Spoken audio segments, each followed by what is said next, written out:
Hello, I'm Debbie Eford, and I'm here today to talk to you about a very private issue that's on the minds of millions of Americans. Last week, the U.S. Supreme Court overturned the 1973 Roe V Wade decision, which legalized abortion in America. That ruling filled the news cycle immediately and continues to do so.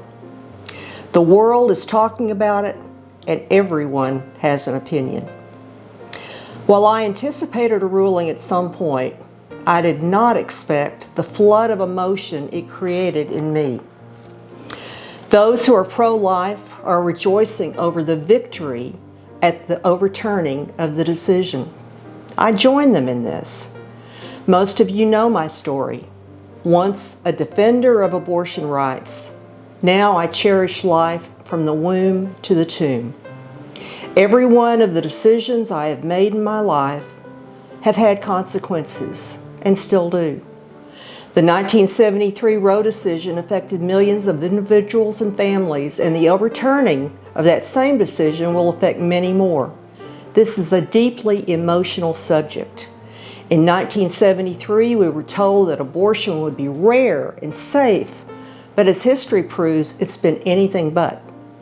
Having lived on both sides of this issue, I am reminded of the many people I've counseled with over the last decade. I care deeply for whoever is caught in a crisis. Faced with few alternatives, scared and with feelings of hopelessness are common. What do you say to a young woman coerced by her parents or boyfriend to have an abortion? How do you help a young man who wants to have his baby, but his girlfriend does not?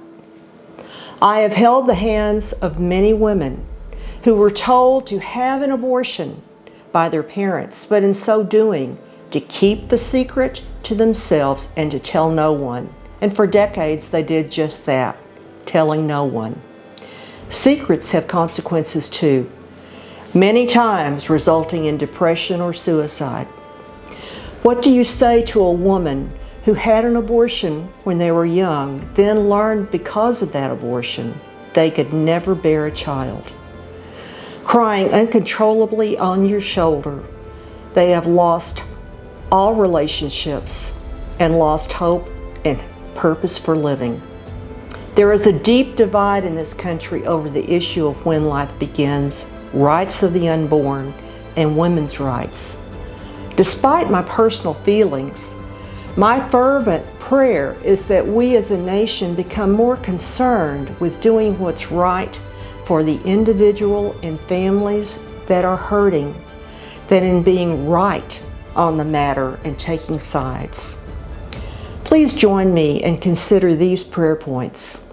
1, that this historic decision would invigorate organizations across our country to cry out like never before for revival and healing.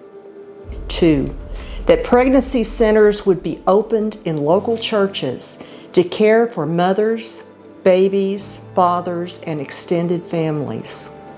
3, that children's ministries would thrive with caring teachers filled with renewed passion to learn how to be the hands and feet of Christ.